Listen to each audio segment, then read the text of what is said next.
Hi, my name is Stephen Wygand, and this is my service project for aviation leadership. The service project is a project on a Cessna 175, as depicted here in the first slide. It is a has a tail number of November 7 to Mike. All right. So overview: this aircraft had a nose landing gear collapse a little while back. It is a 1958 Cessna 175, and it is in need of repair. Um, One of the common things that this aircraft had was a GO 300 engine, and due to that engine having a geared box, it had a tendency at between 2000 and 2250 RPM would have these vibrations that would make the gears fail prematurely. It was due to this that this aircraft actually already had an engine swap, and it actually has a Lycoming in it instead. Here is the cowling of that aircraft after the nose landing gear collapse. We do have a new cowling that's actually behind it, or certified used, that is going to be used when final assembly starts. So you could even see the original orange color from the first picture. Here's the bracket that held the nose landing gear. You can see it cracked and broke off. This is a cast piece, so this is not repairable. So we're going to have to get a new one, and which is already has been obtained and is waiting on other repairs to be done first before it can be installed. All right, the aircraft is located at the New London Airport in Virginia. It was originally sitting in Georgia somewhere, and then it was brought here to Virginia. The owners of this aircraft is the Association of Baptists for World Evangelism. They are planning to use this aircraft as a way for when missionaries come back stateside, they have something to keep current, have the ability to stay on top of training, and to maybe aid in future missionaries who are looking to build up some flight time. The crew consisted of myself, Dr. Maloyo was actually here too, and then we also had some coworkers that kind of helped that were there through and through, which is Nate Calhoun. He's one of my peers. Same thing for Jake Harvey. He's one of my other peers. And then we had two of our student workers who used to be students at the school that I teach at, which is here at Liberty University, their School of Aeronautics, their A&P program, Airframe Power Plant program. And yeah, so this has been a great journey. The original plan consisted here on the screen was technically followed all the way through. The only thing is some of the things we didn't go into as much detail as we anticipated.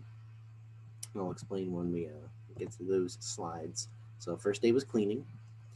We emptied the hangar, we pulled the airframe out, the wings out, we washed the wings outside, and then we also, as you can see here, leaf blowed and swept out the hangar. This is a shared hangar.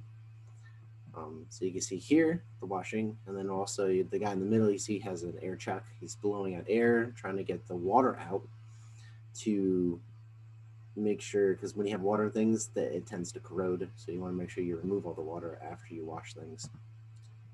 Bringing it back in the hangar, due to this hangar being shared, we have to make sure we put it strategically around that it won't get in anybody else's way. People tend to use this hangar a lot to do their 100-hour or annual inspections on their aircraft. But this room right here is the room that we keep all of the removed items that could fit, obviously, and what our tools are, because this is a door that we can lock. So this is our room. All right, and then this is one of the projects we actually got done. These are the master cylinders from the aircraft. They were cleaned, and you can see the before and after is pretty drastic. So the reason behind this, we're trying to make sure everything is good and dandy so that when things go back together, we know the parts are clean and airworthy. All right, this is one of the jobs, the nut plates on the wings. The original thought was to actually have this completely fixed, but on closer observation, the nut plates, in order to remove them, you'd actually have to peel back some of the skin and get up underneath. And so to try to avoid that, the first thing we're trying right now is to soak them with oil and then to hopefully remove the broken or sheared off studs from when the bolts were in there. So those panels that it's holding is that's for the fuel tank. as you can see in the picture. This is the engine that was removed and that was in the accident. It was sent off and it actually got checked out, and then the crank was actually replaced. They did find, I can't remember, damn, I believe it was a crack that was in it. So that is going, or was fixed. But now, since it's been sitting, it needs to go back, because if you look at some of the fins on the cylinder fins, they actually have a little bit of rust on them. It's a little bit of brown. And the thing that we're worried about is that some of that rust might be on actually the inside of the engine. So we're going to send it back. And when they do send it back, depending upon that time frame, if we're ready or not to put it on. If we're not ready to put it on, we would like to pickle the engine. And pickling is basically preserving the inside to prevent it from rusting. But when you go to put it back on the aircraft, you have to bring it out of preservation, and there's some things that you need to do. But for now, we're going to wait to send it back because we want to make sure everything's good and clean on the inside.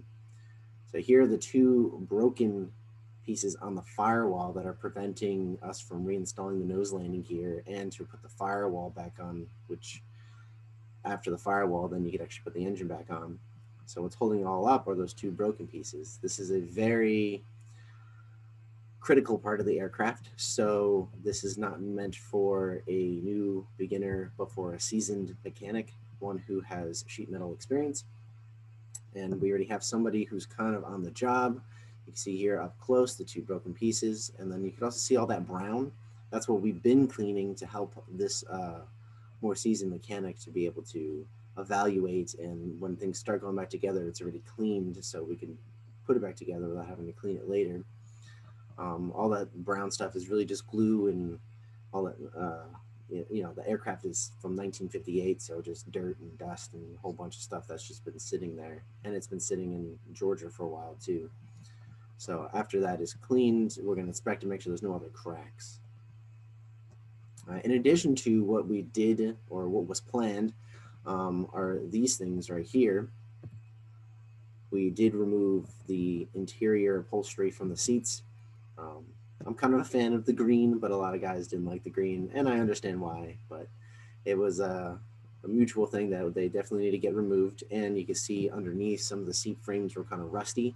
So we wanted to remove all that and replace it, and then also to give it a nice fresh coat of paint underneath. These are some of the other things that we cleaned. So we couldn't do a full inspection on them because we don't have an engine or something to hook it up to make sure that they are functioning the way they are. But a general visual inspection has been done on them. They were cleaned. We looked for any cracks, corrosion, and just general overall condition. You see the alternator, we have a starter, we have the prop governor, and then also a carburetor. This is the nose landing gear. Right off the picture to your left is actually the old nose landing gear. And this is one that was given to us by the missionary organization, and a whole bunch of other wheels, even some nose landing gear wheels and stuff that didn't really kind of mismatch stuff. But we found what was like the same part numbers, and we're going to try to take the best of all and to basically put it together, send it off to overhaul, in which they're going to do their measurements, make sure everything is within and NDT things, and make sure that it's in an airworthy condition before it's reinstalled. But we did clean it, and we're just now going over the parts to see which ones we want to send out to get overhauled.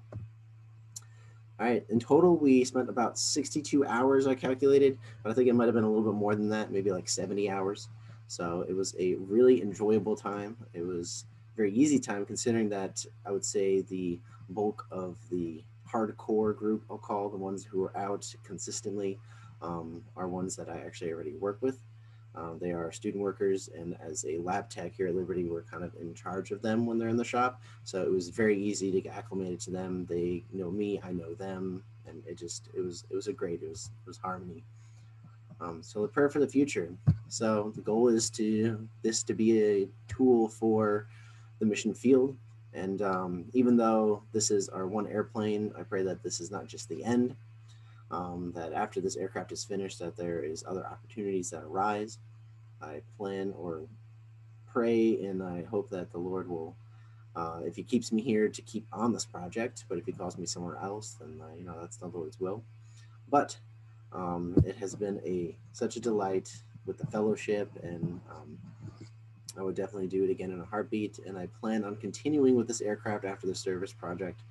this was just the beginning. This is actually the first time really working on it. This kind of made this spark in a way to get this thing rolling, and I hope that it never stops rolling, and that we'll end up seeing this aircraft starting up and going down the runway, and then rotating up into the sky. So, yes, so it's been a blessing and definitely an adventure.